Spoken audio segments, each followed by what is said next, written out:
kurang mun nyekel kitu kaset teu boga wudu teu naon sarua jeung urang boga wudu nyekel jelema anu talar Quran teu boga wudu sasalaman jeung nu talar Quran atuh masalah dicekelan ku urangnya na maja talar Quran ieu sugan urang doraka tuh henteu itu sarua jeung kaset sebab kan sora doang tah mah di jero ngaranna batin tapi ari Quran mah ketika ditutup urang teu kadeuleu ketika dibuka aya HP sarua ketika dipencet aya teu dipencet eueuh geus urang mun aya HP aya Quranan dibawa ka WC doraka urang boga HP aju teu boga wudu dicekel ku urang doraka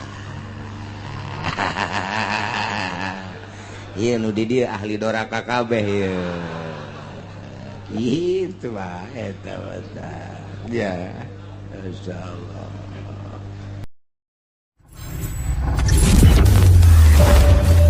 A'udzu billahi minasy syaithanir rajim. Inna Allaha wa malaikatahu yusholluna 'alan nabi ya ayyuhalladzina amanu shallu 'alaihi wa sallimu taslima. A'udzu billahi minasy syaithanir rajim. Bismillahirrahmanirrahim wa yu'tabaru qadrul mudihati lan den reken opo ukuran tatumudiha tulan wa ardon saking arah-arah dawane lan arah-arah ambakne wala yadurru tafawutu gulzilah min wajildin lan ora dadi bahaya opo narima beda nekan dele daging lan kulit walau wadhalan lamunatuan yasiwong kula rasing sakabeh sirahe masjuj wara susajihale utawi sirahe wong kang natuan asgharu iku kang leuwih cilik istau'abnahu makamri nyurambahi ingsun sadayahu ing ra's wala natimmuhu minal wajhi wal qafa lan ora nyampurnakeun ingsun sadayahu ing sajj saking rarahine lan getoke bayu khulukis tul baqi balik teh dan alep opo dung duman kang kari min arsyil mudhiha saking embohe tatumudhiha lauzi'a ala jamiha lamun den bagi yakistu ingatase sakabehe mudhiha wa in kana rasul saji akbar lan lamun ana pasirahe wong kang natuan iku kang leuwih gede ukhiza qadru rasil masjuj faqat kaden alap apa ukuran sirahe kang den tatuan balaka wasahihu annal ikhtiyara fi mawdihi ilal jannah lan utawi gaul sahih iku satuhune milih-milih ikut tetep ing dalem panggonane akhlu ilal jani maring kang natuat.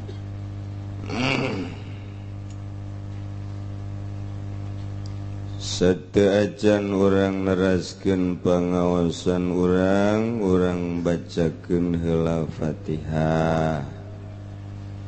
Mereka hiji kanggo Haji Aminah binti Hajah Aminah binti Haji Anirah Abah Hadi binti Wikat Saliyah binti Ucap. Kemudian ganggo Ibu Saenah nuju dirawat di rumah sakit almarhumah Ibu Alimah binti Alimah. Maut Jumat Sangereng. Kemudian Mas Jazuri Nyimas Jazuri binti Suhana.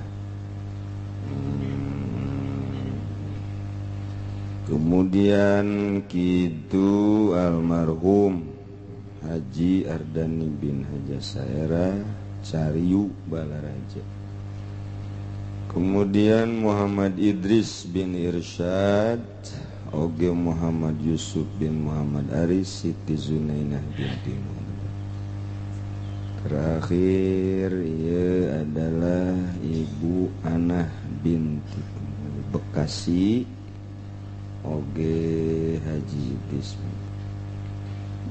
Nu kurang tadi diawaskeun nami-namina nu teu damang mudah-mudahan dipasihan enggal damang dipasihan kasabaran ku Gusti Allah nu mulih ka jati mulang ka asal. Mudah-mudahan dihapunten sadaya dosana dilegakeun tur dicaangkeun di kuburanana. Terakhir Jumat kamari aya salah saurang santri di dieu nu maot ngadadak urang curug putra Haji Endan. Malam Salasa na ngaji keneh, malam Jum'ah na ngaji keneh. Biasa isuk-isuk jam 8 maot urang bacakeun Fatihah kanggo sadayana tadi bi barakati Ummil Quran Al-Fatihah. Bismillahirrahmanirrahim. Alhamdulillahi rabbil alamin.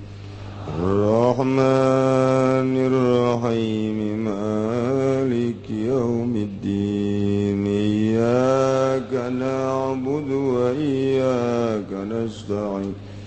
Ihdinas siratal mustaqim. Siratal ladzina an'amta 'alaihim ghairil maghdubi 'alaihim waladdallin.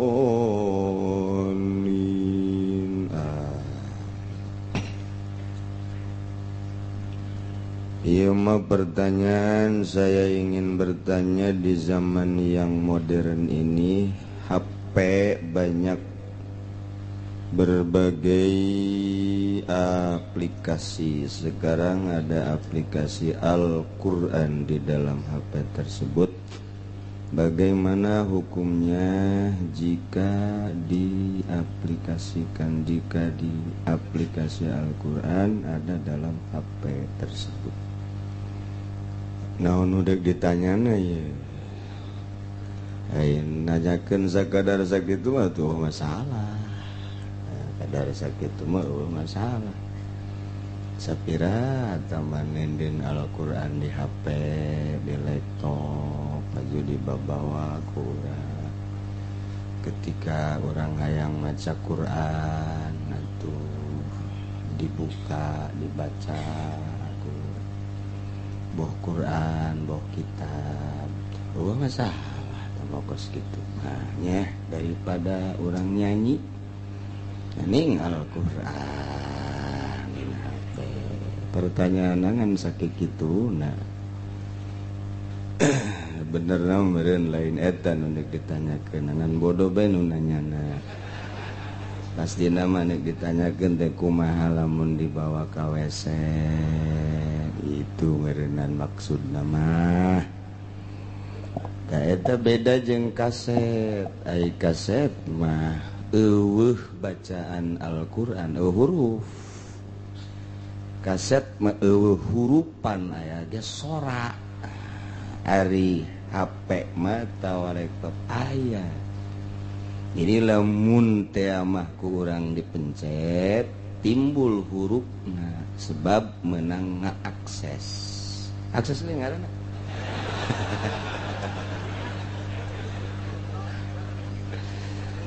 nah jadi Quran aya henteu dipuat mah di dinya tuh teu bisa tah mah jadi dipuat diasupkeun timbul ke naon bedana jeung Quran ngan cara ngaluarkeun anu beda ari Quran mah dibalikeun salembar-salembar ari eta mah di pencet keluar digeser tah eta kitu-kitu kene jadi eusina mah Al-Qur'an mun teu dipencet atuh ditutup berarti sarua jeung Quran ditutup teu kadeuleu Quran ditutup teu kadeuleu katutupan ku jilid ieu ge teu dipencet atuh katutupan beda ieu mah kekuatan tulisan Quran mah cetak make klise ari HP mah kekuatan cahaya sarua kitu-kitu kene jadi lamun dibuka mata HP teh dikaluarkeun dibeberkeun aya hurufna ai kaset eueuh geus beda kaset mah mun dibawa ka WC teu nanaon lantaran eueuh huruf Al-Qur'anan tama sarua jeung jelema talar Qur'an urang mun nyekel kitu kaset teu boga wudu teu nanaon sarua jeung urang boga wudu nyekel jelema anu talar Quran teu boga wudu sasalaman jeung nu talar Quran atuh masalah dicekelan ku urang nya mah talar Quran ieu sugan urang doraka tuh henteu itu sarua jeung kaset sebab ngan sora doang tama di jero ngaranna batin tapi ari Quran mah ketika ditutup urang teu kadeuleu ketika dibuka aya HP sarua ketika dipencet aya teu dipencet eueuh geus urang mun aya HP aya Quranan dibawa ka WC doraka urang boga HP aju teu boga wudu dicekel ku urang doraka iya nu di dieu ahli doraka kabeh ieu itu mah eta ya insyaallah tuh kitunya cerita HP sing hade mantap satu sisi bagus memudahkan satu sisi gampang dijongklok sing hade urang boga HP aya Quranan bari mah di Mekah ge henteu kudu make Quran di deuleu ku Quran make HP maca Quran Bismillahirrahmanirrahim alhamdulillahirabbil biasa mah gitu oh masalah itu anu mantak eta HP awal-awal mah dilarang di Mekah teh dilarang teu meunang pintu teh di pintu penjagaan HP ternyata horenganan di jero lain sekadar alat komunikasi dipakai maca Quran di dieulah urang Arab cek urang Arab oh berarti Quran diakses ke HP dibaca teu kudu make Quran nu aya hiji kadang-kadang jauh kadua kadang-kadang mah atuh nitah ka batur jadi mempermudah ta eta teh kos kitu teh akhirnya dimenangkeun di Mekah nu maca Quran make HP na mangan duaan anu oondoanan nama 1 juta nah, cek ulah mendingan ulah sebenarnya sebab loba anu oondoan tenyaun tau orang Melayu apa itu oondoan kumaha sia bae itu mah bahasa Prancis oondoan tuh kos gitu sebenarnya mendingan ulah sebab di dele-dele penghargaan terhadap Baitullah kadang-kadang teu tingali ibadah na prat-pret suprat-supret motoan kos gitu kujang naon dipoto di Baitullah moto Baitullah lain jang dipoto Baitullah majang ibadah melalui perintah Allah Subhanahu wa ta'ala geus teu kudu make kenang-kenangan mata ieu cukup dicatat ku malaikat belah dieuna belah dituna disaksian langsung ku Gusti Allah Subhanahu wa ta'ala daripada tuh aing di Baitullah nyalan eta potona tah horenganan ku Allah mah dibendu naon hartina otak teh ku teu datang kadinya ku boloon ting teh si jelema hayang ka alam jeung ka deuleu ku mata zahir manusia tapi ku Gusti Allah teu diperhitungkeun tolol teh jelema geus teu kudu mamawa hape Allah tamabu tempat anu mulya geus teu kudu hayang ka deuleu ku jelema kudu nama urange nyamar dirinya teh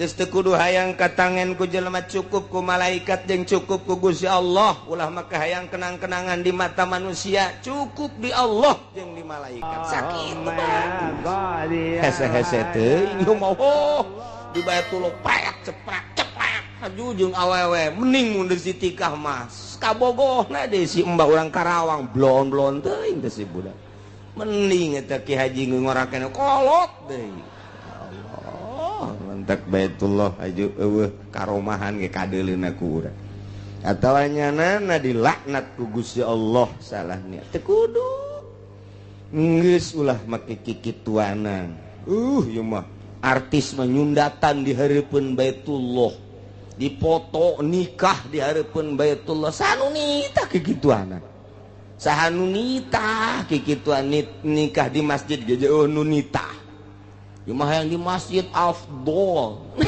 teh podol sero segala abdol segala naon teu nyaraho teh mah Kiai Golkar nu ngamimitianan nu hayang kalem hayang ancak teh mah kos kitu mah di imah nikah mah geus masalah wajib wah ieu mah mas kawinna ge nya di Masjid Al Istiqlal nikahna nya alatus sholah berikut Quran maharna ai salat henteu blon jasa panet eueuh kikituanan teh mah hanya kondisi-kondisi mengondisikan hayang ka arah lem hungkul lebih baik mah di masjid sana mas kawinnya ini alatus sholah agar kedengarannya islami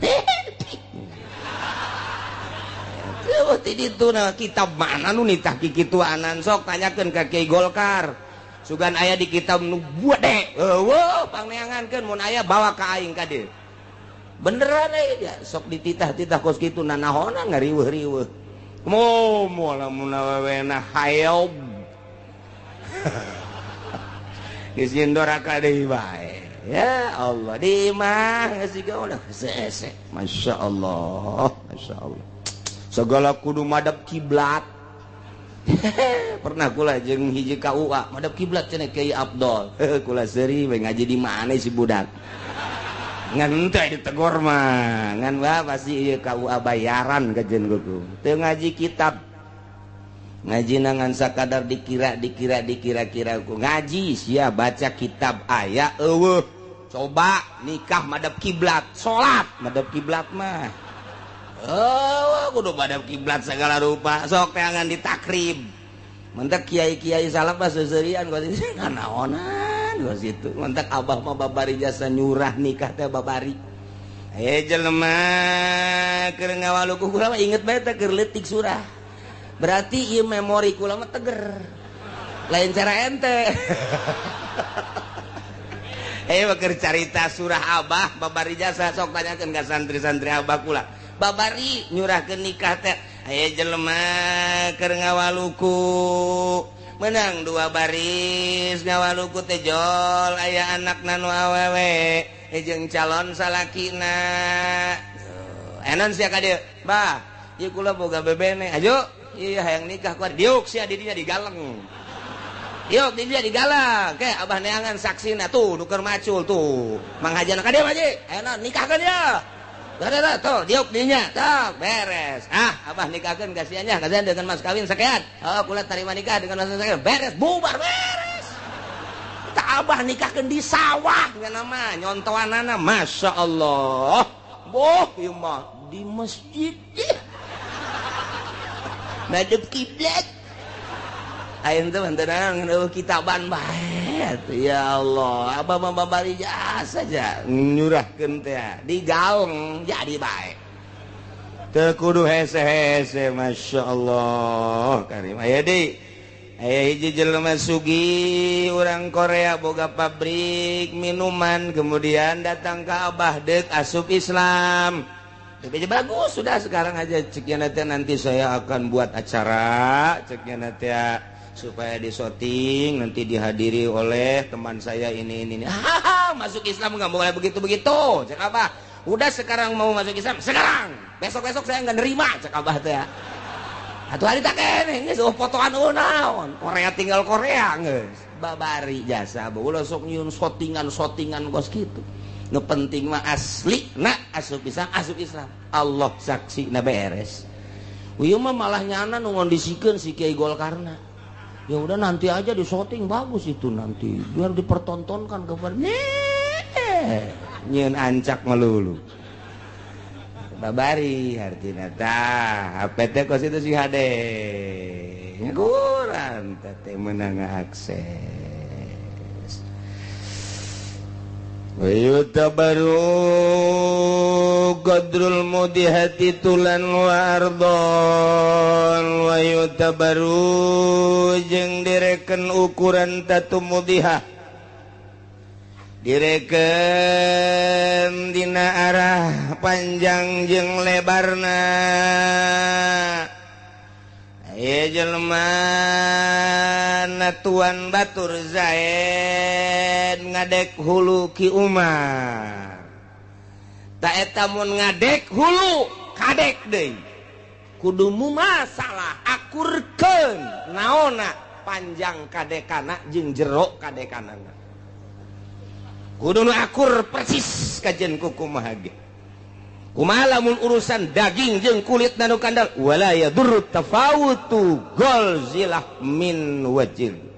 Ulah direken teu jadi bahaya perbedaan kandalna daging jeung kulit. Nu penting jerona jeung panjangna.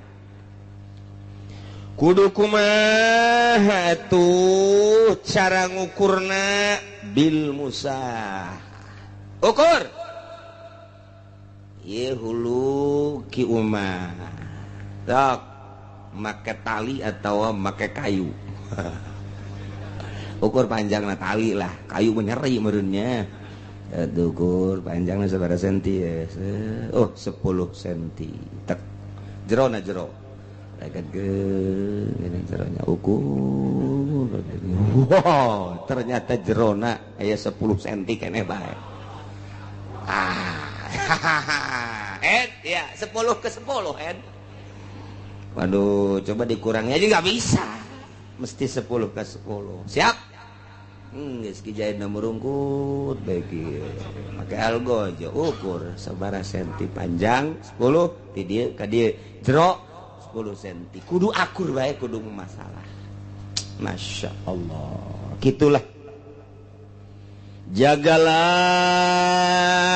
keselamatan awak, keselamatan akal, keselamatan harta lantaran qaedahna anal iman wal ibadata la yatimul maqsudu minhuma illa bisalamatil anfus wal uqul wal amal allati hiyal qawam. Wajib ngaraksa awak ketika ngarusak batur wajib dikenakan sanksi mantak dina pikir mah wajibu hifzul nafsi wajib menjaga awak baik awak sorangan maupun awak batur. Ketika ngarusak awak batur maka dikenakan sanksi kisos atau diat. Iyalah kudu masalah akurkeun supaya naon ya walil qisasi hayatu ya ulil albab. supaya tentrem adem, supaya makmur loh jinawi ngeunaheun. Ulah aya gangguan ieu jeung itu, ulah saring curiga mun dilaksanakeun ayat-ayat suci Al-Qur'an, maka jelema bakal terjaga jadi tentrem di negara teh ngeunah. Insyaallah. Ngabunuh deui, ngalukai deui, motongkeun leungeun potong deui, lamun maling potong leungeunna, zina jilid, muson ranjam, jelema mabok jilid 80 rangketan, bui aman ujianna di Indonesia. Mun kula jadi presidenna eta nu deuk dilaksanakeun. Wah, ujianna jelema sing jarungkel. Walah geus teu geus tidak mau tahu geus. Nuturkeun Al-Qur'an aman ge ka ditu. Aya nu deuk maling sendal, sabaraha hargana sendal leungeun melayang aing teh. Hayang aing. Moal bisa. Neuleuh urang Lampung putih tinggal putih. Waduh aing dijilid berapa ieu. Moal aya perzinahan, moal aya mabok, moal aya maling, lamun eta dilaksanakeun justru kitulah aturan Allah Subhanahu wa ta'ala. Urang nungguan presiden anu kos kitu iraha meureun. Iraha meureun ieu teh. Lamun nu kos kitu tah presidenna masyaallah mantep jasa. Tuh, nya ya Allah ya Rabbi, padahal di urang mah atuh mayoritas Islam. Oh, negara urang mah menang persetujuan baheula maka demokrasi asal bener bae demokrasi. Janu teu bener nama ieu mah nu buang kawarahna mah nu make dasi sebenarna mah. Lamun nu dilaluhurna teu korupsi maka dengena ku urang atuh nikmat jasa padi mah korupsi adag-adagan atuh teu kudu kelas presiden, teu kudu kelas teras, teu kudu kelas gubernur di kabupaten bae mun teu korupsi. Ya Allah, jalan diampar make emas. Kuari mah panu ngamparna si emas. Tibalik kuari mah ya Allah. Ngeunah minimal make perak guys ya anu susah-susah ngeunah teu boga duit cokel.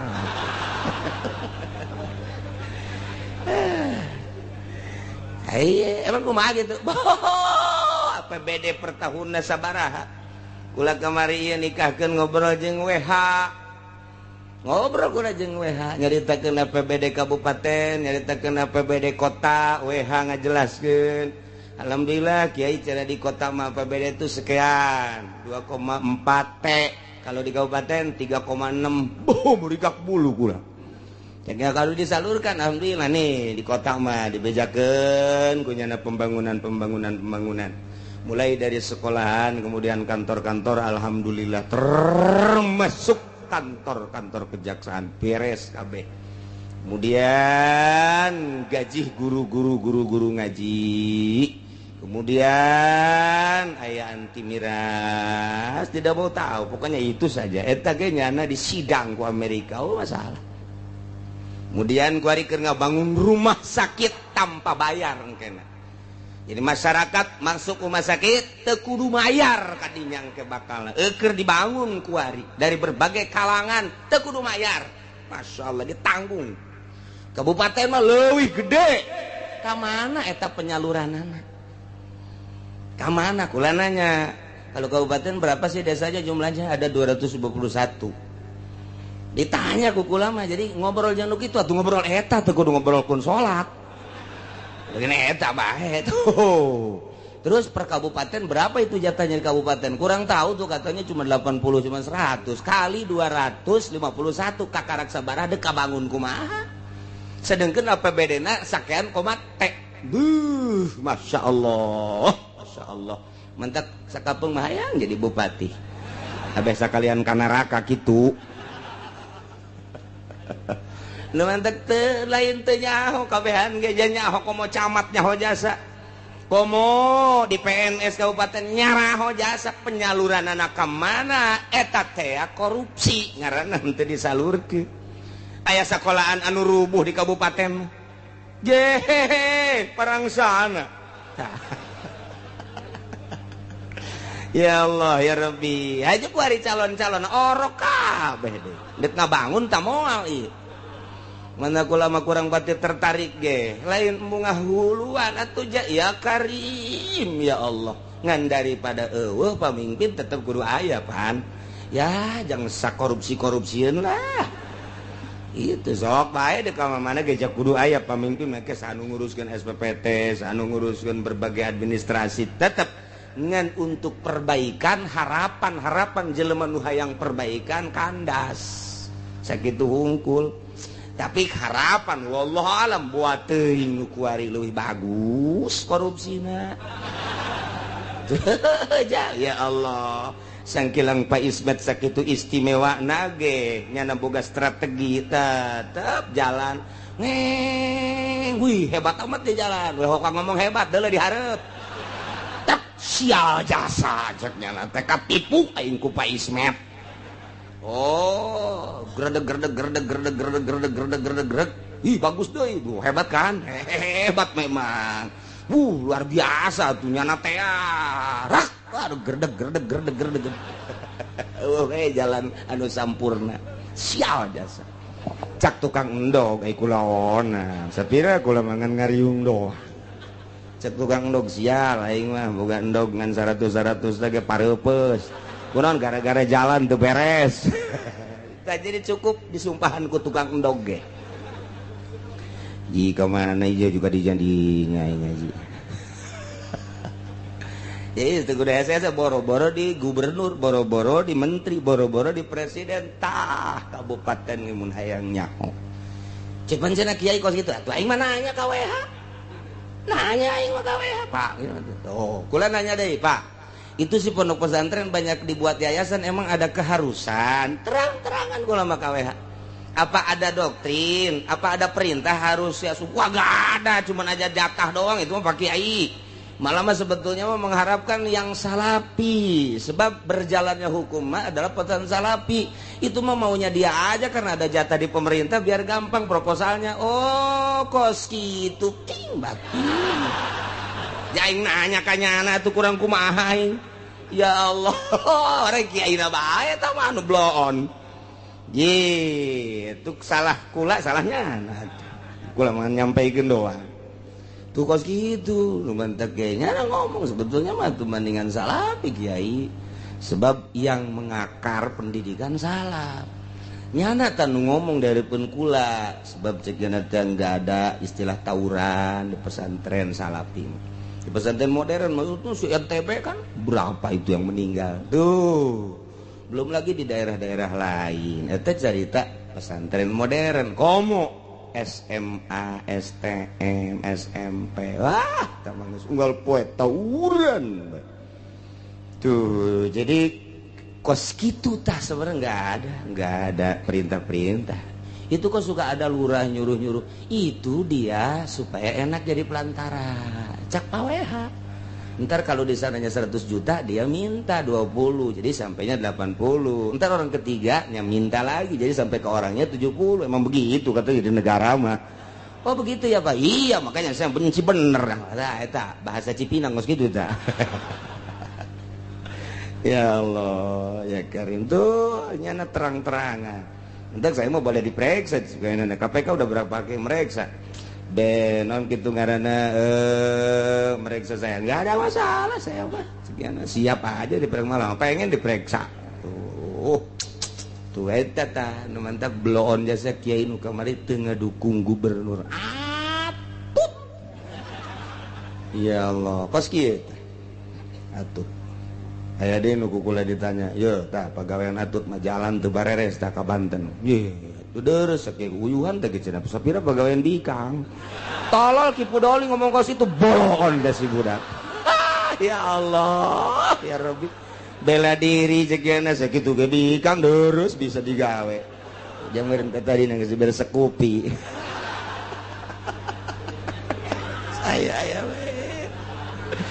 aduh Gusti Allah gaya keur carita harapan demi harapan kandas deui kumaha eueuh masalah jamang nagara urang nu ngarasakeun tinggal betah tah henteu ku pemerintah koski urang sebagai rakyat nah mun teu betah siap urang omean lalaunan tetep kajen kukumaha ge nagara urang Ibu Pertiwi urang nuku urang keur didiukan supaya ngeunaheun ka hareupna diserahkeun ka urang sebagai penghuni Ibu Pertiwi. Silakan kadanan kumake aturan Al-Quran demokrasi nu bener atuh mun endek make demokrasi nah kuari kerame bakal nak mungkin minggu hareup mungkin bulan hareup bakal loba deui nu ditewakan kuari keur dipersiapkeun ulah kaget buat dulur ente keur diolah kuari di negara dengan hanjakal teu make tim hanya perorangan ya susuganan jeung susuganan sebab geus keterlaluan mulai geus aya bakal nu ditangkap sakit nu di luar moal nyosa kumaha teh sakit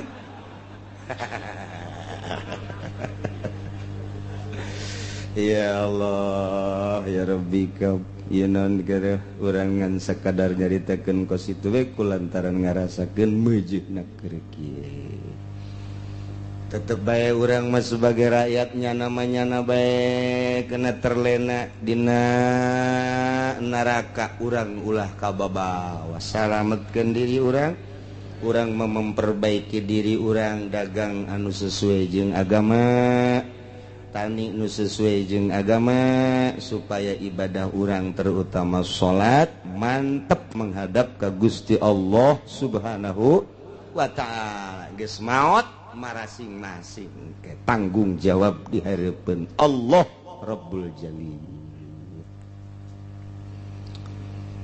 Walau awdaha kulla rasihi wa rasu saji asgaru istau'abnahu Zaid ribut jeung Ki Umar kemudian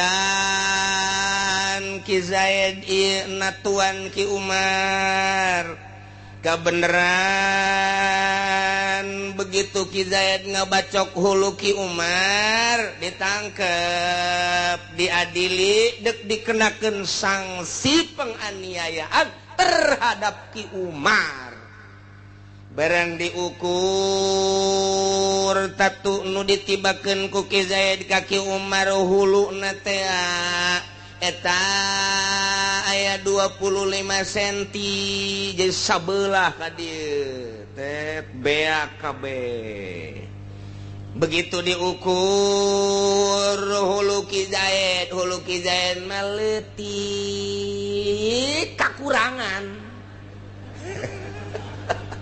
kakurangan lieu jadi ieu 25 cm begitu diukurkeun ka Ki Zaid liwat ye kumaha ieu kurang ye apakah ieu ku kakuranganna teh kudu dikabeungeutkeun apakah ieu tambahna teh ieu kurang 5 cm apa beungeut apakah ieu tak coba kakurangan kan ieu mah 25 cm sedangkan hulu Ki Zaid aya 20 cm kurang 5 cm tah ieu kurangna ka mana kurangna tah eta teu meunang sambarangan hulu mah tetep hulu bae teu meunang ngaco ka banget temenang ulah kecak algozo wah kekurangan 5 cm udah sekarang mah yang kurangnya ini aja pipi gue enak aja cuki Zaid ya tuh nggak boleh dong udah ini aja nih atuh pundak weh atuh jangan atuh kamanakeun ieu diatur ku agama ulah sataur-taurna nu mentak lamun Ki Zaid ngabacok hulu Ki Umar sakabehna hulu sedangkeun hulu Ki Zaid leuwih leutik tibatan hulu Ki Umar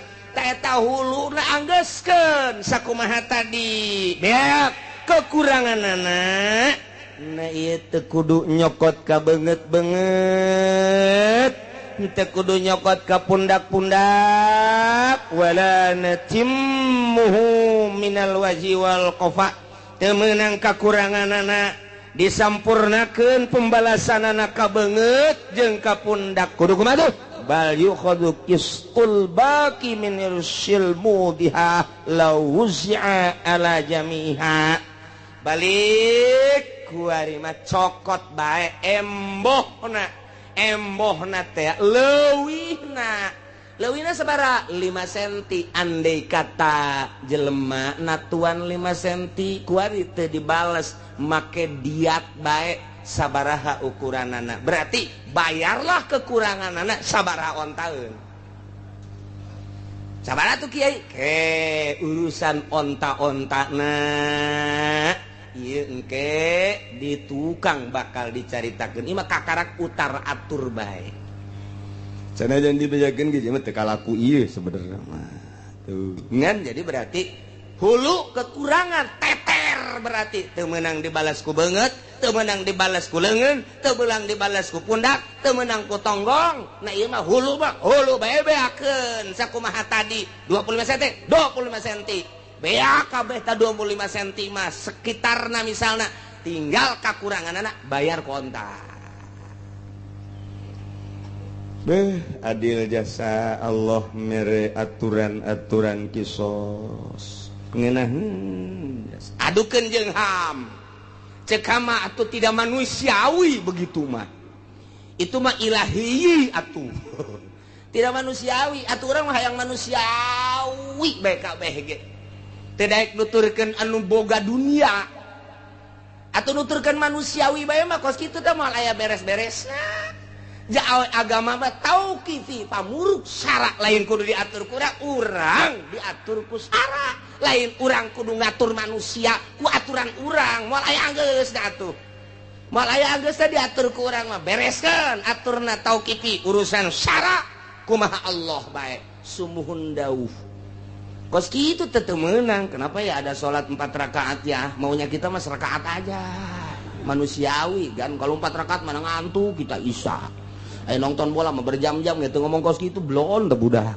giliran salat 4 rakaat bae ge demo ka Gusti Allah bebeskeun habek jelema kos kitu ieu tah eta urang mah jadi ngitungna manusiawi ham hak asasi manusia moal beres kajian kumaha tapi lamun make aturan syara aturan Gusti Allah urang moal kebel hirup di dunia nyanggakeun ka Gusti Allah sadaya-daya kumaha cek Gusti Allah pengaturan politik kumaha cek Gusti Allah pengaturan ekonomi kumaha cek Gusti Allah pengaturan budaya kumaha cek Gusti Allah hukum-hukum ubudiyah kumaha cek Gusti Allah nyanggakeun sadaya-daya urang mah hanya ngalaksanakeun dong rapih dunia ujianan ieu akibat urang berat ka manusia kos kieu sidang gitu sidang ini makan orang bangsawan ningrat harus ada penghargaan dong jadi nggak boleh disamain oh iya dah udah dikurangi dah 50% beres manusiawi yang ini malah orang biasa udah 100% udah nggak usah ada dan kompensasi nggak ada kompensasian udah langsungin aja tuh hukum teh akan maling kotok mah bejat datang ke menyon banget nage geus teu kadeulean irung di mana ceuli di mana ayeuna nu miliaran hehe naik kapal udara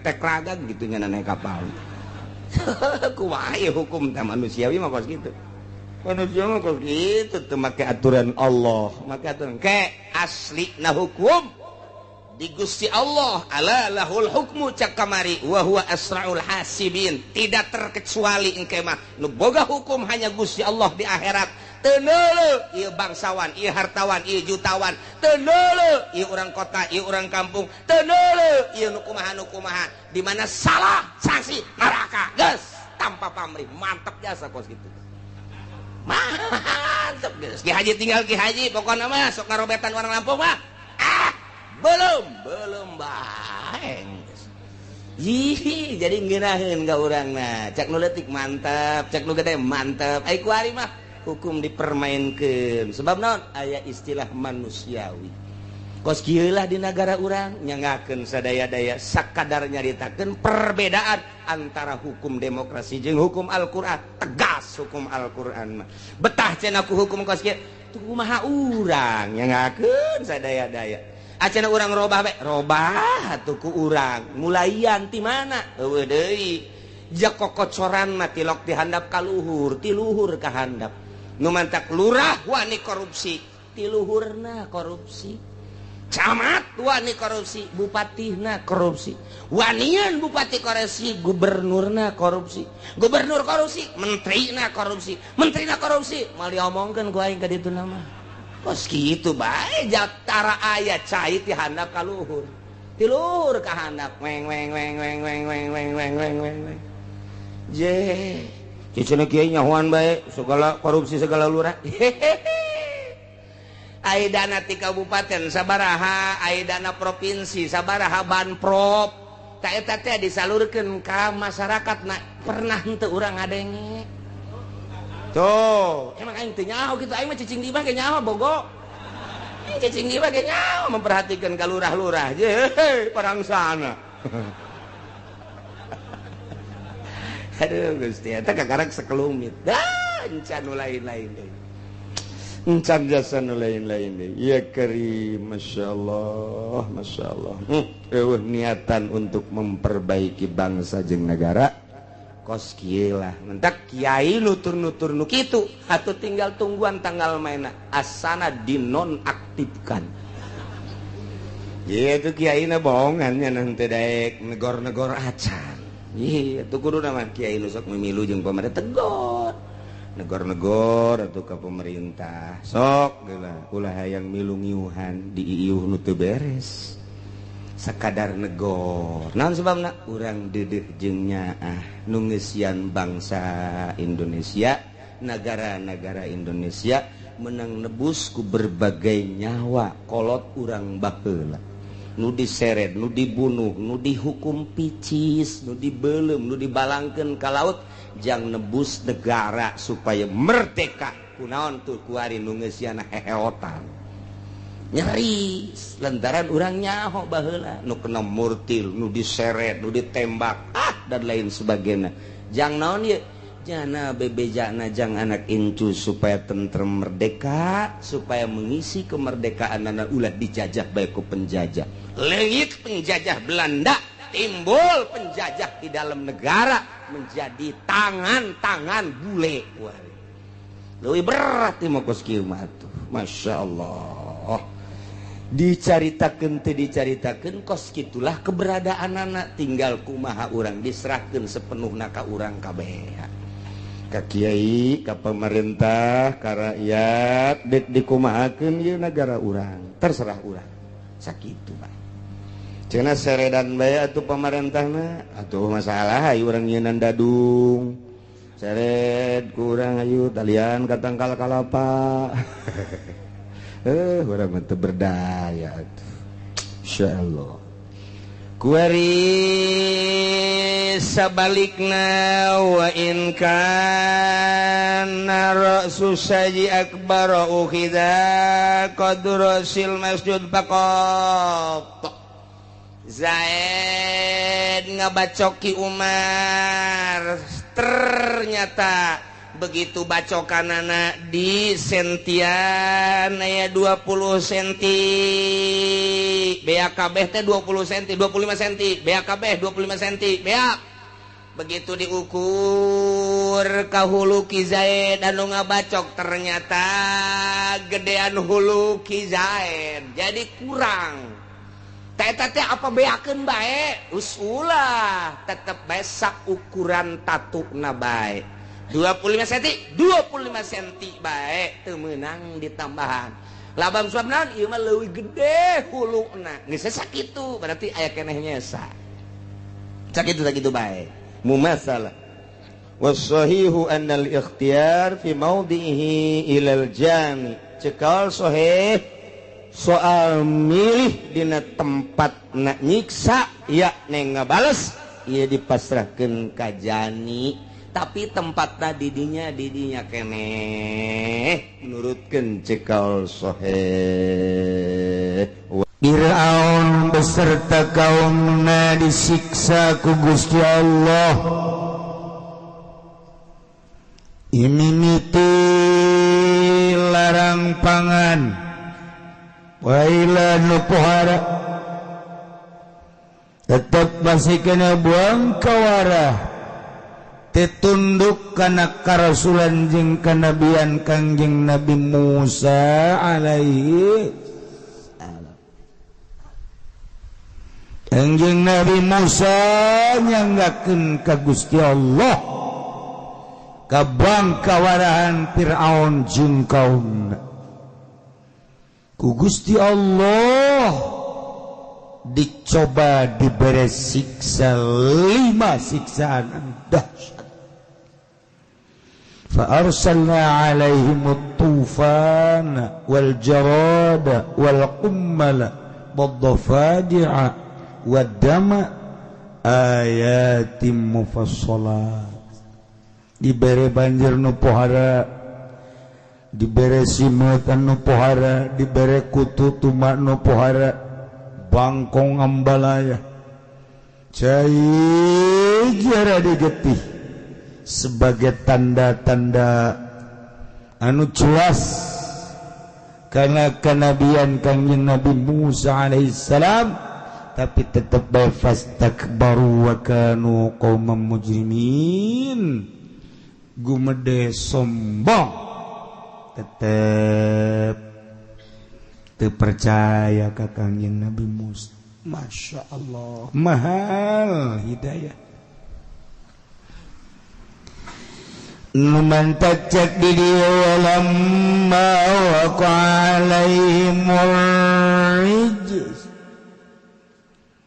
Ketika terjadi kali-ali Firaun teh siksaan anu sakitu dahsyatna, qalu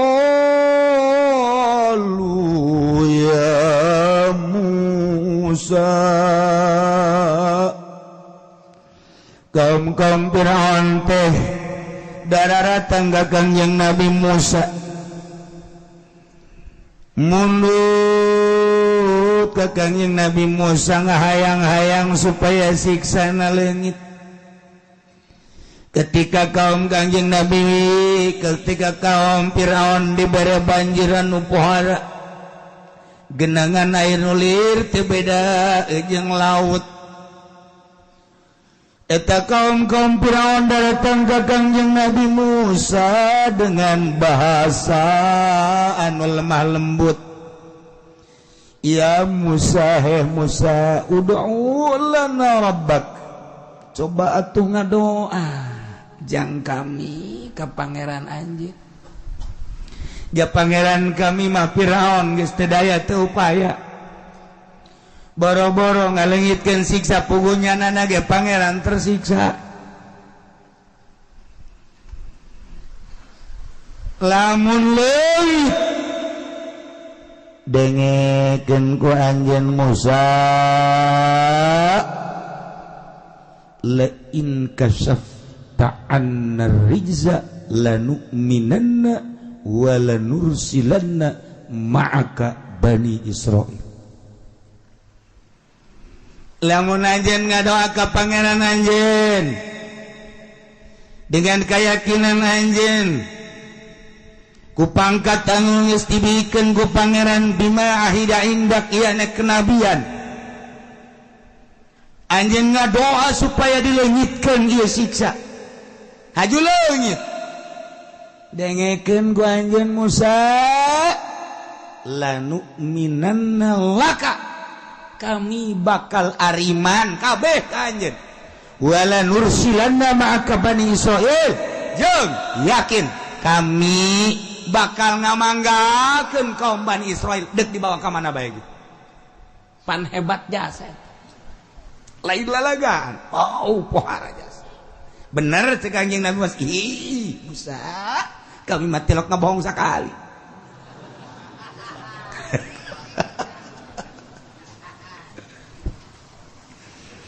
Kangjeng Nabi Musa teh atuh kapan kita dakwah kemudian kaumna aya pamentah yang dileungitkeun ieu siksa dengan perjanjian lamun siksa leungit teh kapan bakal iman. Harapan Nabi, harapan Rasul dakwah teh supaya arariman. La asalukum alaihi ajra, teu hayang dibayar nya mah lain cara si eta. Nu penting iman.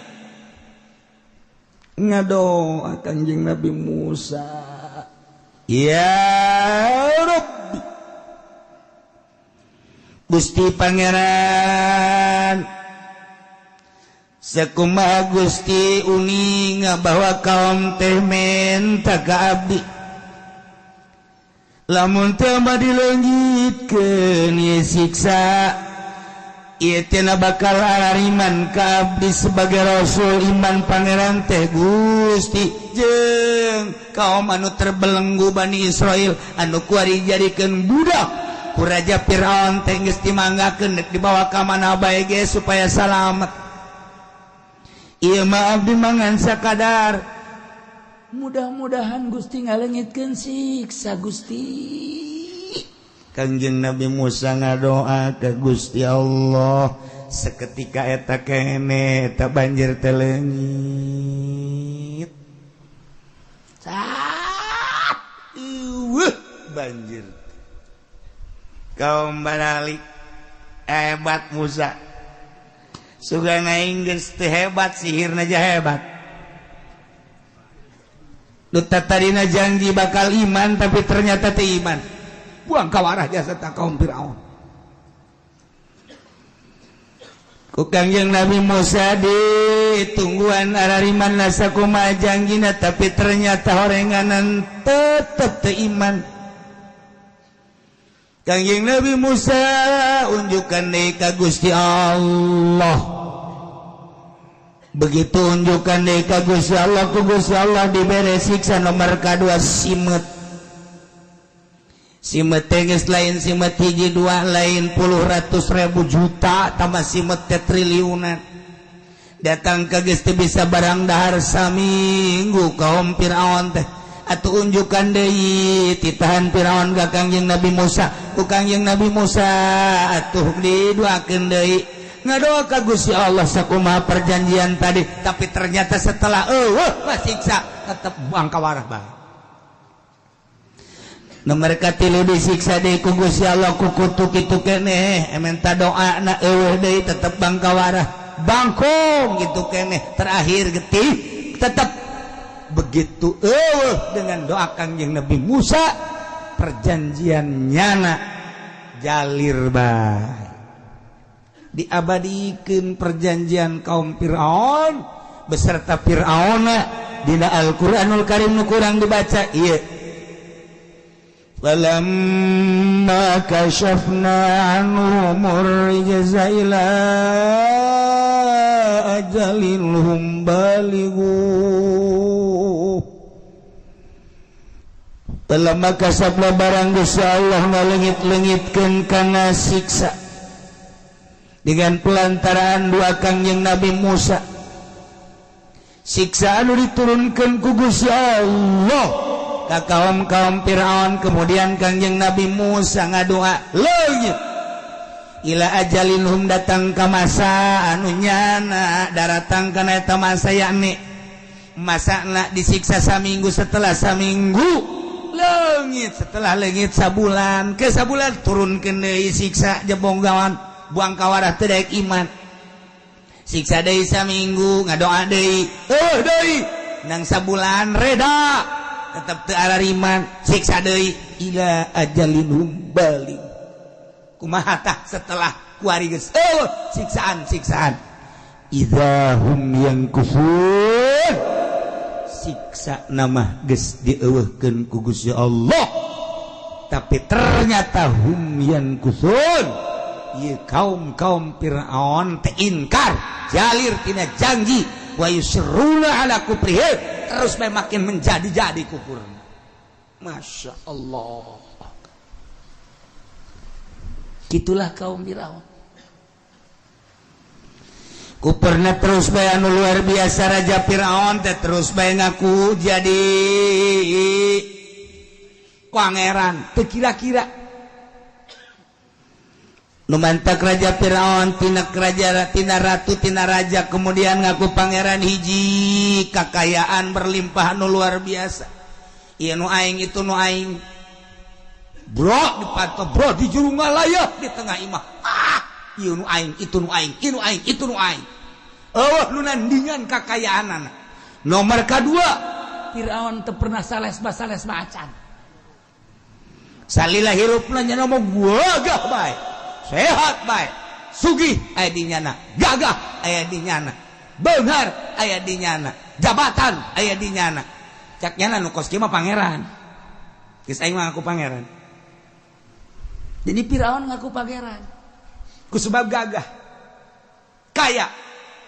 Di urang ge sebenarnya mah lain Firaun. Lain Firaun bae asal dibere gagah, bae geus aku mah pangeran bae. Aya jelema tadina susah, kemudian nyana dagang usaha wari kaya raya eta nyana lamun nitah mang nyokotkeun sendal geus lain make curug make jempol suku bakal gitu tuh bakal itu sendal aing make jempol suku eta kapan sarua Firaun masyaallah kan kadanan nyokot sorangan mah geus kajen aya anak buahna atuh make lengan cek bawa tuh kadeun itu ieu mah lain make suku Noel lagi make suku trek kadeun tuh sepatu aing jing suhun Gusti suhun mahalan sepatu jeung nyawa sia budak pohara amat sih tinggal sia aing pangeran sugih aya di Firaun gagah aya di Firaun jabatan aya di Firaun nyana ngaku pangeran aing pangeran ku ego nyana ngaku pangeran aya deui kacaletot omongan tapi ku sadar-sadarna ieu mah sasadar-sadarna leuwih pohara sadarna sehingga eueuhna naon di alam dunia nu ayangan Allah doang ki halaj mah ngomong lagi anallah ulah Allah mentak ditangkap ge nya nama atuh Mansur Husain ditangkap ki halaj mah lantaran nyana ngaku Allah anallah di urang Sasiti Jenar nyana ngaku Allah begitu dipanggil ku kitu wali sanga bejakeun Jenar ti taga dieu cek Sati Jenar eueuh Jenar cek jana eueuh Jenar di dunia Allah bejagaan Allah kita kada gitu cak wali sanga kunaon nyebut Allah aing mah Jenar tolol tuh coba geus Jenar jeung Allah eta ka dieu tandinganna wali sanga Allah jeung Jenarna tidak ka dieu eta nyana nyebutkeun eueuh Jenar ya Allah salah nyana geus aya di makom fana nyana geus aya di dinya hese nyaritakeunana ya halaj sarua bae anallah jadi lamun nyana ngaku Allah dengan sadar urangnya lamun datang ka sadar jasa bakal kos itu ngan aya nu kontrol anu teu kontrol sok gerage aya jelema ngadoa ka Gusti Allah ibadah asal penting mah ya Allah ya Rabbi hampura abdi nomor kahiji abdi hayang dihampura nomor kadua abdi hayang deket jeung Gusti nomor katiluna hayang dibere berkah ya hirup abdi beres kepenting ngadoa deui tahajudnya na beres tahajud ngadoa ya Allah ya Rabb hampura dosa abdi nomor kahiji nomor kadua abdi deketkeun ka Gusti supaya boga rasa nomor katiluna abdi supaya kahirupan teh berkah penting kitu deui napakur nya jol setan assalamualaikum waalaikumsalam saya anu salam teh kadeuleu setan dia cek setan manehna doa ya Allah ya Allah ya Allah unggal penting maneh ngadoa ya Allah ya Allah ya Allah aing mendek nanya bae kasih pernah aya jawaban teh ti Allah henteu ai sia ibadah meureun geus belasan bahkan puluhan tahun aju ngadoa ya Allah ya Allah ya Allah ya Allah eta sia teu pernah dijawab betah nyaeta Jangan ayang aya jawaban sakali. Aja sia terus bae ya Allah sanajan sia teu pernah aya jawaban. Buku keur bingung jagjan. Terus geuna baula jaga aing ulah. Ayo jawaban mah tuh ulah diteruskeun jangan naon ge boro-boro ka Gusti Allah Pangeran Nu Maha Kawasa Panjaksia. Sakilang urang minta cinta bae ka we hajo jawaban pun ngambek. Urang nyeun surat taju hayang balasan. Cek urang teh kutunggu balasannya. Aku sangat menunggu dengan penuh kerinduan. Budak. Hajo eueuh jawaban ti eta awewe. Pan urang kesel cek setan teh. Cecak cinta bagai kesal. Hati ini ka Pangeran cenah Maha Kawasa pan teu kadenge sora-sora nacat. Heeh nya. Atuh bakal. Geus balik terus ya. Eueuh Pangeran mah eueuh. Atuh lah aing moal terus lah. Moal aya kos kitu mah. Jajan orang aing 10 tahun atuh Pangeran. Jan orang sugan atuh ka aing. Mere jawaban sora ge atuh kumaha. Heuh makana ajak setan tuh. Babaturan jeung setan mah kos kitu. Ya deh nyanare besare barang sare ngimpi kapangi jeung Kangjeng Nabi Ibrahim alaihis ina impian teh maneh wau ka kula henteu ieu Nabi Ibrahim Masya Allah nuk ai salat sok dibaca teh Allahumma sholli ala sayyidina Muhammad wa ala ali sayyidina Muhammad kama shallaita ala Ibrahim wa ala sayyidina Ibrahim. Heuh eta. Ya Ibrahim. Oh ditangkep. Dilepas hatur nuhun ulah kapanggih jeung Kangjeng Nabi Ibrahim. Aya naon ieu Kangjeng ka dieu? Aing nyaho di jero hate sia bimbang antara ayat Allah. Bener kan? Bener. Nu diajak ngobrol ka maneh nyaon teh eta. Ai nyaho jasaman dengan bangunna setan. Aju pada tuh sia nurut. Tadina teh ajakianna lah ja bener. Setan-setan ge omonganna ai bener mah meureun coko tolol. Sakali setan bae cek Kangjeng Nabi Ibrahim. Ulah sok nuturkeun setan mah setan bae sanajan bener ngubruskeun. Ulah. Atuh ayeuna mah kabeneran kapanggih jeung Tuhan Kangjeng Nabi Ibrahim eta kumaha abdi ngadoa ka Gusti Allah unggal peuting ya Allah ya Allah ya Allah ya Allah kok teu pernah mere jawaban. Nah, dek dibere ilmu maneh ku kaula. Lantaran lamun maneh ngagelok umat bakal ngagelok cacak-cacak maneh anu tahajud unggal peuting doa unggal peuting kemudian ngagelok ku gara-gara setan atau kaum murid maneh ulah gua gelok aju kudu kumaha atuh kayakinanana ya cek Kangjeng Nabi Ibrahim maneh tadina aya tahu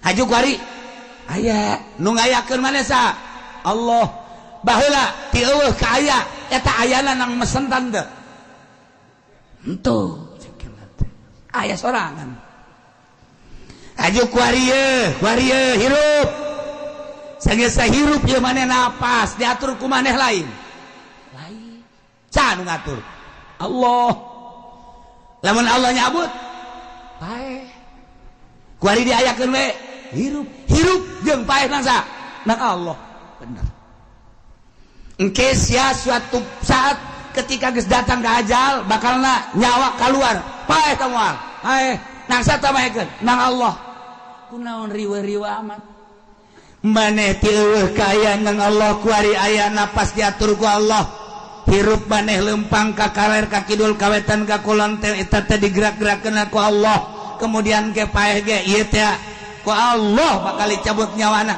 kok ngadoa haju bimbang pendek amat si pikiran ai kitu kumaha maneh ngadoa ya Allah anu ngangkatkeun leungeun ka luhur sa Allah anu ngabisakeun ngomong Allahumma sa Allah atuh kok maneh keur bingung keneh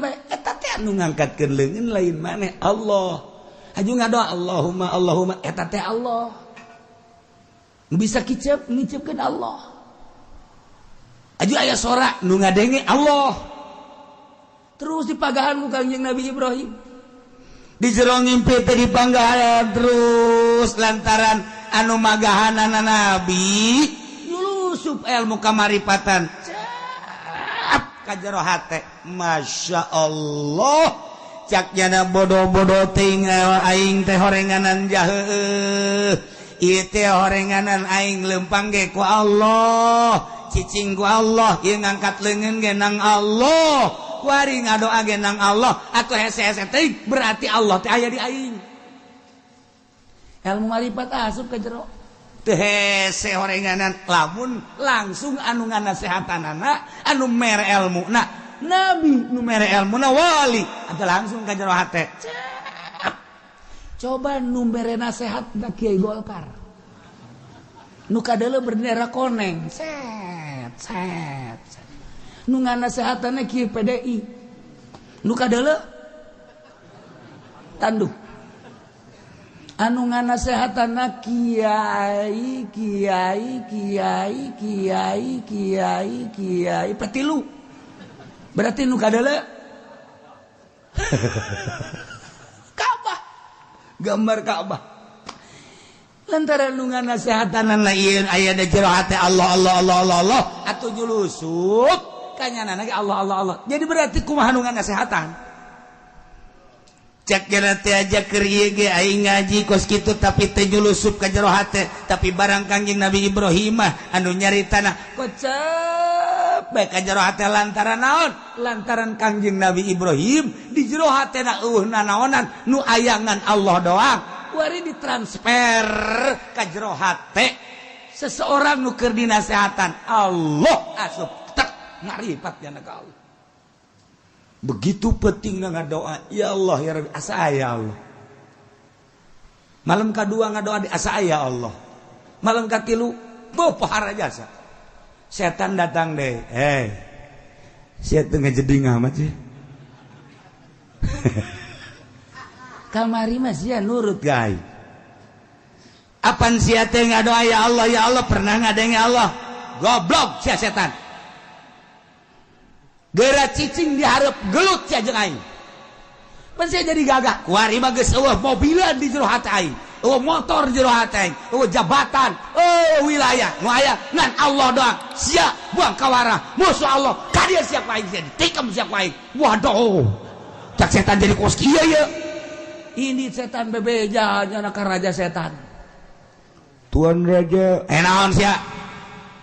Aya hamba Allah kamari manurut nya geus gulak-gilak bae haju nya geus nganyatakeun pimplan Allah teh nya aya nya Allah nya aya nya Allah tapi kuari mah gagah jasa kukula geus digoda terus bae ge waduh malah kula deuk ditikem datangan deui ku sia dipecat sia ku aing tina kasetanan sia pahara setan ge bisa mecat setan jadi naon atuh engkena ka ditu goda lapor deui ka aing hasilna digoda deui ku setan keur Allahumma mantak sing ada teh urang lamun peuting ngadoa eta setan teh mengelilingi urang lamun urang ngadoa ya Allahumma lakal hamdu Allahumma lakal hamdu Allahumma dan lain-lain sebagainya urang dibaca doa cak setan teh kudu ka make sorana naon lah make leumpang aing bluk coba kumaha wassalamun alal mursalin cak setan nya di aing mungkeuleuk nya geus wassalamun ya kecil mah kos kieu bae kecil isukna ke moal waka cak setan teh moal waka diganggu gede-gede heulanan kaeun heula antep heula ka cai balik di cai keran dibuka di mana? Ceknya sanu nuturkeun nya. Ditutup deui. Wah, asana ieu, asana. Lah, eta setan makhluk Allah ieu makhluk. Sesama makhluk tidak usah saling mengganggu. Kadengeun kan ku setan. Ayo sia salat. Usolli sunat tahajud. Allahu akbar. Jiban keran aya deui bae. Aing mah salat tahajud teu kuat ya kos kieu bae. Teu kuat ieu mah geus. Akara ke walad doli dadah. Aju ka pamajikan nyulus. Kak, pancen geus keran muka deui. Atuh keran loncer meureun. Wah, kencang tadi geus teh muka deui. Eta muka jeung kuku mah jurig. Emang gak kasihan ka jurig? Teu isin doang gitu. Setan lendelekeun bae. Ya, kakarak sakitu. Tapi aya nu kuat. Hah, siap keran, ngocor bae ku jurig sia. Teh sieun aing mah aing. Teh sieun. Boga gagah cak setan teh. Geus kajeun. Tahajud. Allah. Plek aya sore. Ya, arak sora. Ha, ingat teh sieun. Waduh, kuat cak kan aja. Mulai menyan. Setan ieu bisa. Beneran ieu mah ya. Ya, sepeda menyan. Ki kuat oge ya menyan bok ibong tuh. Wow, hayalan geus lain deui, geus lain ka Allah geus tahajud geus. Bari pocong mah aya di jero. Tapi ieu mah bebeneran asana ieu mah. Ieu mah bebeneran asana ieu mah. Enggak saya gegeran bae. Tahiyat barakatuh salawat itu. Asyhadu an la ilaha illallah. Assalamualaikum. Cak setan sakitu doang. Encana naon urang geus kos kitu. Mantap digoda terus ku setan. Ta ieu ge kiai tahajud digoda ku setan. Ta eta setan mengagoda teh pohara jasa. Mantap Firaun gagah dinyana. Kaya dinyana. Jabatan dinyana. J tajuk sehat bae teu pernah muriang sanes macan. J kos kieu mah sageng aing mah jadi pangeran. Ngaku pangeran, aing pangeran. Hartina lamun ngaku pangeran dengan penuh keegoan nyana kafir beleumeun Allah. Tapi ki halaj mah ngaku pangeran anallah kaula Allah malah ka surga. Sesiti jenar eueuh nanaon ge jenar mah eueuh nu aya ge Allah malah ka surga. Ngaku Allah tapi ka surga. Nu ieu mah ngaku pangeran tapi ka neraka. Naon sih eta perbedaanana jero hate. Nu ieu mah ngaku pangeran ego. Nu ieu mah anallah sadar. Sakumaha tadi ngadoa barang culusup ilmu marifat ka jero hate kiai jaheuh horenganan ti eueuh ka aya nang Allah napas kaluhur ka handap teh anu ngagerakeunana Allah urang diuk nang Allah urang nangtung nang Allah atuh berarti ieu ngangkatkeun leungeun teh moal bisa lamun lain ku Allah mah berarti Allah teh aya. Ngahiji jeung urang henteu anti ngahiji Allah sebab Allah mah qadim urang mah hadis. Misa atuh jeung urang anti misa Allah mah teu pernah Allah misa jeung urang. Kumaha sih? Pikiran urang. Kitu lamun urang ngaji makan empat mah.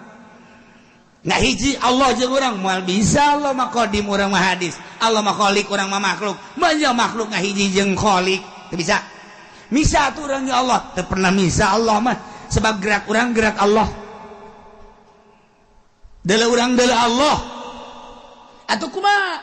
Allah mah disebut misah jeung urang teu, disebut ngahiji teu. Ngan ketika urang diangkat jadi makrifat ka Allah, nggak jadi kasampurnaan seakan-akan Allah aya.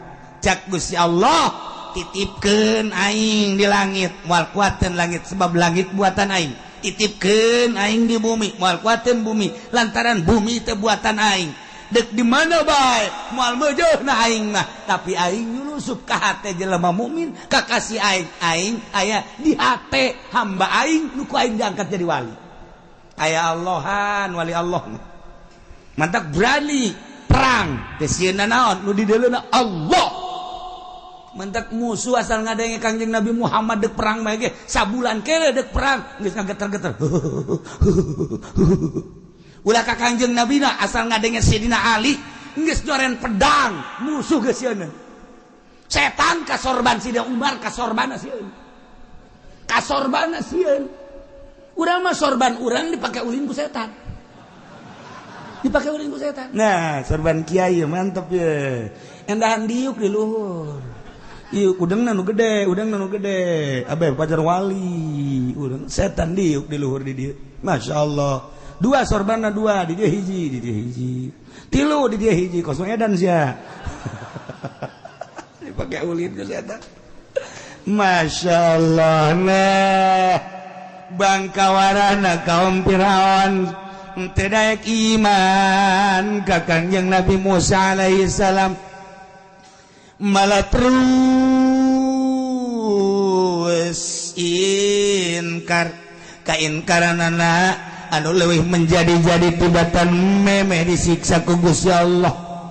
Kangjeng Nabi Musa nyanggakeun ka Gusti Allah ngadoa mangga Gusti sakitu ayana dakwah abdi teh diparentah ku Gusti tapi geuninganan kitu bae teh kaumna teh mangga nyanggakeun ieu kaum Bani Israil teh teu bisa kaluar tina belenggu penyiksaan Raja Firaun.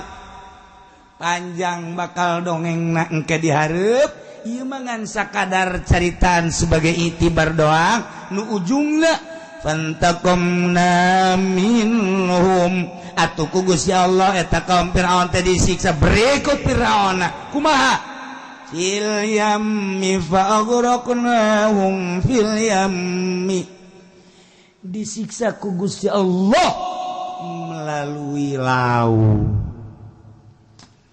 Panjang dongengna disingkat heula di dieu mah ieu mah keur carita kaum-kaum nu bangkawara. Akhirna Kangjeng Nabi Musa merangan Firaun, Raja Firaun nyerang ka Kangjeng Nabi Musa. Kangjeng Nabi Musa diudag ku Raja Firaun. Mun urang pernah ka Mesir, kemudian urang ningali kaayaan negara Mesir, di dinya ningali lautan anu pernah Kangjeng Nabi Musa diudag ku Raja Firaun anu langsung lumpat ke negeri Yordan, Laut Merah. Urang bakal neuli. Jadi lamun urang ka Mesir terus ka Yordan, eta lautna eta. Urang cicing di sisi laut. Cicing di sisi laut. Laut Merah di dinya urang dahar merenung laut ieu nu baheula nyingkap. Nya hoto urang. Tah Kangjeng Nabi Musa diudag ku Raja Firaun. Kabeneran Firaun kan jelema pinter asana ieu bahaya cek Firaun tapi terus bae diudag. Datang ka laut, pinggir laut kaum ngajoak kabeh. Ieu urang kudu kumaha, ieu urang kumaha. Tenang cek Kangjeng Nabi Musa. Gusti Allah bere instruksi ka Kangjeng Nabi Musa, gebukeun eta tongkat. Eta tongkat teh mun ngomong Kangjeng Nabi Musa mah aso tongkat tapi cak Allah mah lain tongkat orai. Mata kamu hakikat mah kos gitu. Lamun urang nyaritakeun Sidina Umar kafir waktu eukeur, itu Sidina Umar jadi jawara, cak Allah mah nyana teh bakal jadi mukmin anu luar biasa keimananana. Urang mah nyebutna kafir ka Sidina Umar teh, masyarakat teh, tapi cak Allah mah mukmin sejati. Beda cak urang pandangan urang nu teu nyaho ka ilmu hakikat jeung cak Allah. Ieu Kangjeng Nabi Musa nyebutkeun aso tongkat, cak Allah lain tongkat Musa orai nu dibawa ku sia mah. Jadi beda urang cak Allah, cak urang cak Allah beda. Nah, peupeuhkeun tongkat, peupeuhkeun tak. Belah laut.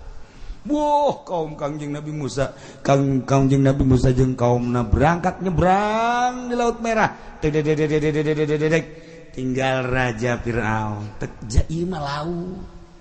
Ieu kan negara aing. Aing nyaho ieu laut. Ajeun kumaha ge mending balik deui mah cilaka ieu aing. Musa mah kan hebat biasa sihirna caknya. Jeung aya di non kitu jero hatena bahwa Musa teh sebenarnya rasul. Aya kos kituan Firaun. Aya kos kituan tah. Ya nama emang jelema hebat cekan. Aing mah balik deui lah. Begitu deuk balik deui, Allah ngutus malaikat Jibril jeung malaikat Mikail. Malaikat Jibril anu jadi kuda, malaikat Mikail anu numpakan. Kocek. Firaun naik kuda lalaki anu hebat. Ieu malaikat Jibril ngarupa kuda Nabi Ka. Dia datang aya bae dihareup dek. Lantaran dek belok deui jadi dihareup teh. Masyaallah. Ieu kikian tek. Eta Firaun teh ngabalikeun lesna. Balik sia teu daekeun sebab eta malaikat Jibril teh kuda ngarupa kuda Nabi Kang eta buntutna diacungkeun ka luhur. Jadi eta kuda Firaun teh lain neuleuh jalan neuleukeun eta empeu-empewan. Poho eta kuda. Duantake kuda lamun geus neuleuh nu bikang kos kitu neuleuh bikangna atuh lalaki ge lamun hobi ka nu kos kitu asal dibukakeun atuh geus lupa daratan. Kajen teuing imah dijual buruan dijual nu di deuleuhna eta doang. Dibikeun kabeh ka orang Karawang beak kabeh. Beak kabeh. Nu kolot geus kabagian nu kolot. Sawah nu ditu teh ka mana ka? Ulah loba omong, pindah ka Karawang. Oh jadi orang boga sawah di Karawang, ngencong. Beak kabeh. Mobil teh ka mana ka? Bawa ke Karawang kabeh. Kabeh mobil Karawang, motor Karawang, sawah Karawang. Masyaallah, wara jasa teh urang Karawang. Betah sarila aya mah. Kitu bawa diri asal geus eueuh bae haju bae. Mulai kita balik geus ka dieu. Tah ieu ge kitu. Atuh malaikat Jibril ngagodana pinter jasa. Ku buntut dikitu-kitu seh. Namri jasa apa namri. Aju meureun nyana ngarupana meureun lain deui barangna tuh. Tinggal kuda Firaun bae sial cek Firaun ieu kuna aya-aya bae deui. Ka bawa ku kuda eta terus ka laut.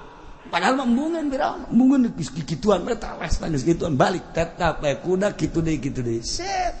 Dicilakakeun ku Allah mah babari. Langsung ka laut, begitu ka laut Kangjeng Nabi Musa geus nyebrang, Firaun mah brus jeung kaumna wabeh dikerem. Ilah siksa terakhir ku bangkawarah. Antaqamna minhum faghraqnahum fil yam. Ukamin wagung disiksa Firaun beserta kaumna. Faghraqnahum maka kami ngerem ka Firaun jeung kaumna fil yam di laut merah.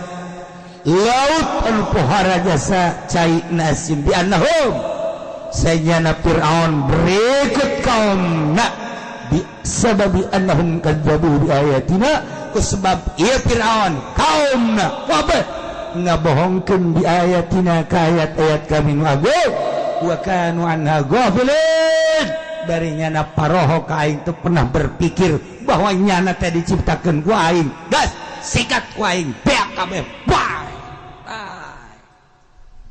cek sakal mah Firaun begitu kakerem maca syahadat asyhadu an la ilaha illallah wa asyhadu anna Musa rasulullah eta Firaun cek sakal kulantaran manehanana di jelma pinter Firaun mah lain lalagaan tetapi begitu manehna rek maca syahadat diberehese ku Gusti Allah aya kertek di jero hatena mah aya ta Firaun teh bener Allah teh jeung pangeran bener tapi tetep teu bisa akhirna digulung ku cai watunggus ampul-ampulan ribuan jelema puluhan ribu beak kabeh berikut jeung Haman berikut jeung tentara-tentarana kaum-kaumna beak kabeh anu disalametkeun jasad Firaun sebut mumi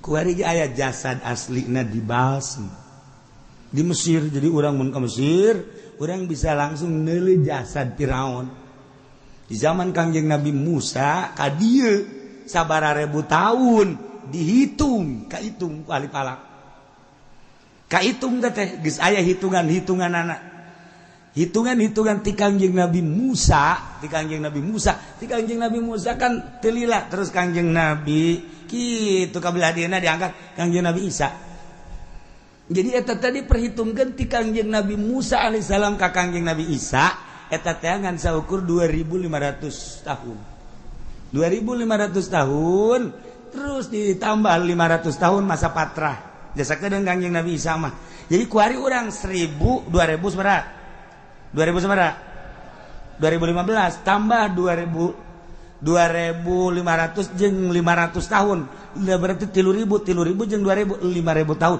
ieu jasad Firaun aya keneh dibalsem ngan bedana ngaletikan saeutik jeung aslina deui aslina artina aslina teh henteu dilempengkeun teu paehna Firaun teh kan kitu tah kayak dihareup bakal dicaritakeun urang ngundongeng Firaun nu dihareupna paehna Firaun teh kos kitu nyeri jasa meureunnan sakaratna ieu nikel tadi ieu aslina eta bae henteu dirobah henteu ieu kuari ge keaslian Firaun kos kitu waktu paehna kos kitu bae molotot ieu na kieu ieu na nikel nyana molotot ngan pedah ngaletikan doang tina aslina asli kana kuari dan untuk besindeuk hayang neuleuh Firaun uteuh kudu ka Mesir di urang aya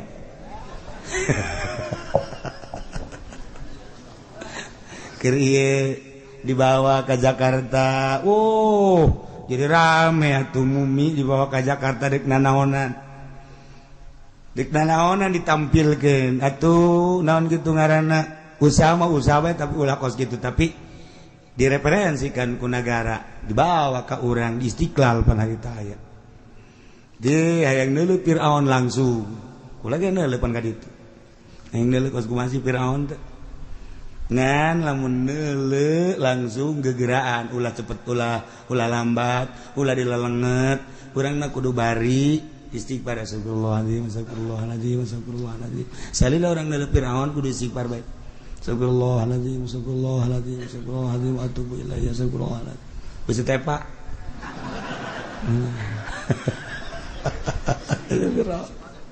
Masya Allah ya kuari diamankan di Mesir netete Firaun asli jadi 5.000 tahun aya deui nu nganyatakeun 4.000 tahun ieu mah keur carita 4.000 atau 5.000 tahun berarti nyata Firaun aya nu mantak ketika orang Amerika kunjungan ke Mesir kemudian diteliti kunyana terus sejarahna dibuka loba lah masuk Islam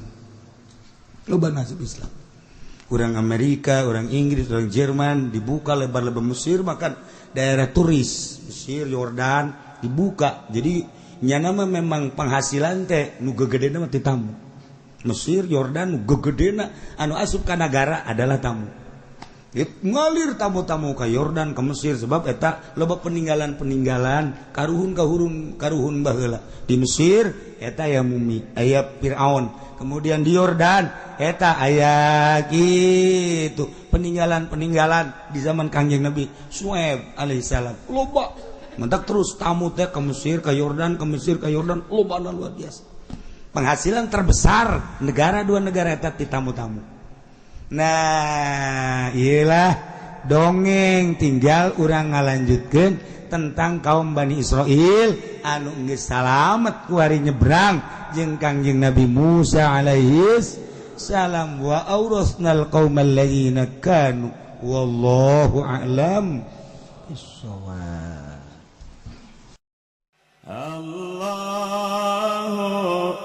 Allahu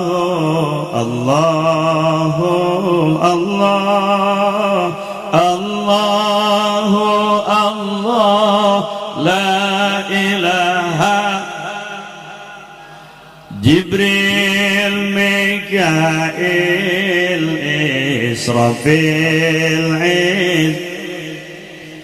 Munkar wa Nakir Rakib Atid Jibril Mikail Israfil Izrail Munkar wa Nakir Rakib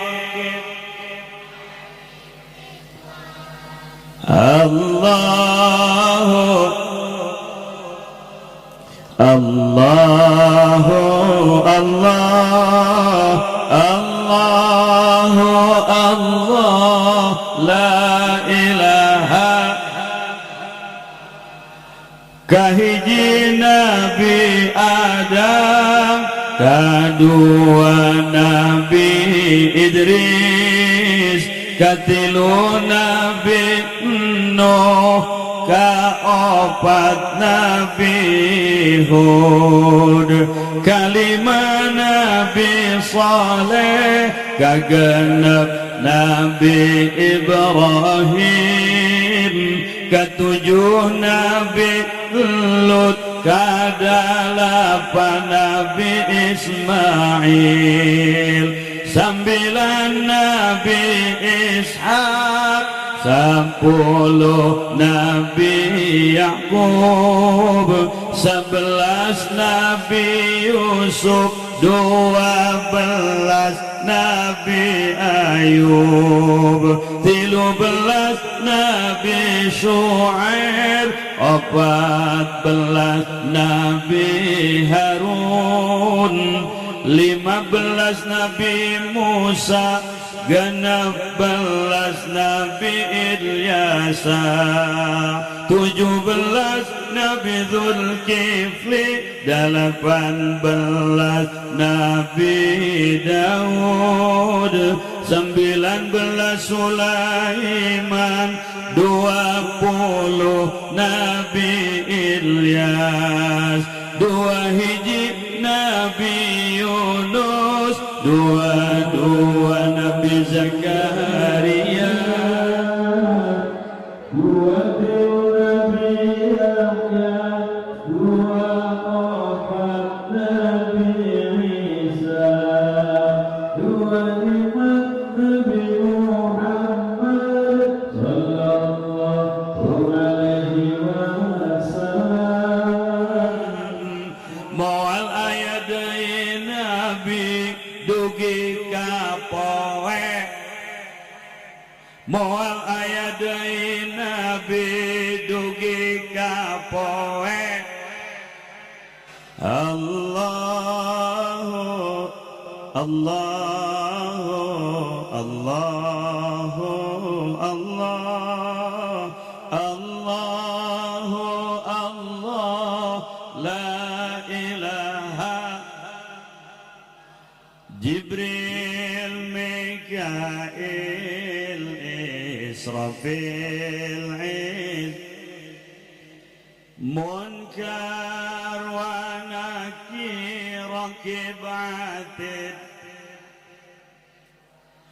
Jibril, Mikail, Israfil, Israel.